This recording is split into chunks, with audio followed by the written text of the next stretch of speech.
The scar is 4 inches long and sits below my left rib cage, like a period at the end of a sentence nobody finished reading. I don't think about it most days. It faded from pink to silver the way these things do, quietly, while I was busy going back to work and learning again how to carry groceries with both arms. The surgeon said recovery would be 6 to 8 weeks. It was 9. The 9th week was the one where I finally stopped waking up at 3 in the morning, convinced something inside me had shifted loose. My father's scar is longer, but his kidney works. I know because he told me on the phone in October, voice bright in a way I hadn't heard since before he got sick. The numbers look good, he said. They say it's performing like it's always been there. It has, I thought, in a way. I don't resent Marcus. I want to say that clearly, even if only to myself, even if no one at that table would believe it now. Marcus did something real. He built the fundraiser page at 2 in the morning while I was still in the hospital, still on a morphine drip, still being told not to laugh because laughing pulled at the incision. He called aunts I hadn't spoken to in years. He wrote updates, warm, specific, grateful updates that made people feel like participants in something meaningful. He has a gift for that.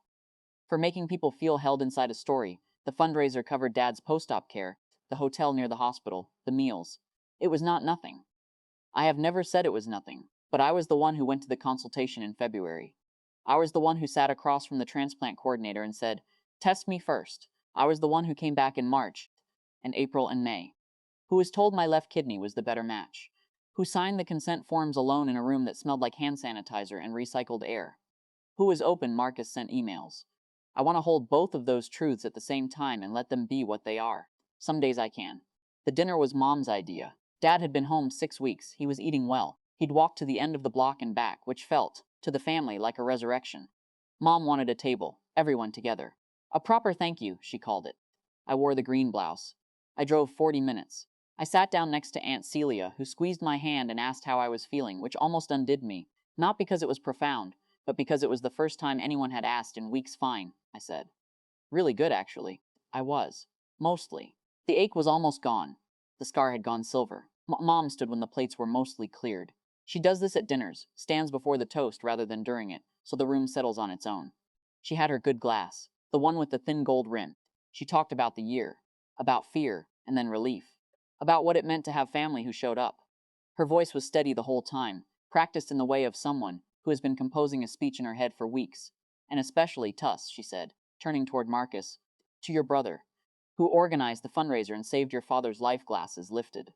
Someone said, Here, Aunt Celia laughed at something, Marcus murmured. The gold rim caught the candlelight. I had both hands in my lap.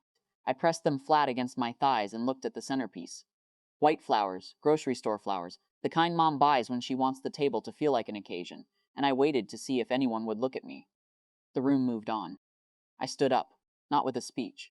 I want to be clear about that. I had no words ready, no confrontation rehearsed. My body just decided. The chair scraped back. My legs were under me.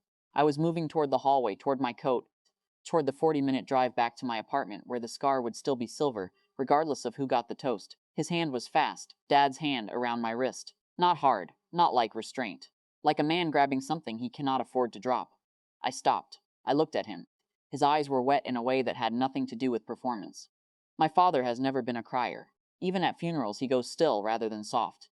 But his eyes were wet and his jaw was tight, and he was reaching into the inside pocket of his jacket. The old brown one he's had since I was 12. The one that always had pens and cough drops and folded receipts.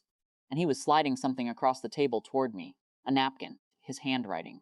Small and tilted the way it always is. We received a report from the hospital. The living donor registry. Your name. What you did. We know. I sat back down. Slowly. The way you sit when your body still has opinions about sudden movements.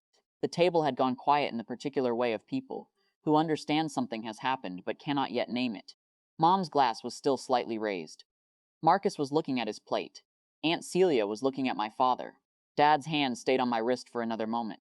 Then he let go. No one apologized. I don't say that with bitterness. I say it because it's true and because I think I need to know what it means before I decide how to feel about it. The dinner continued. Someone asked Marcus about his job. Mom refilled glasses.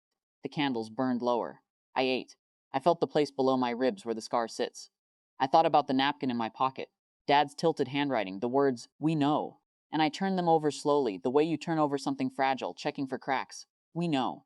I don't know yet what that cost him to have written. I don't know what it changes about next year, or the year after. Or, the next time the family needs a story with a hero shape. But, I have the napkin. And my father's eyes were wet. I'm sitting with that. I'm going to have to sit with it for a while.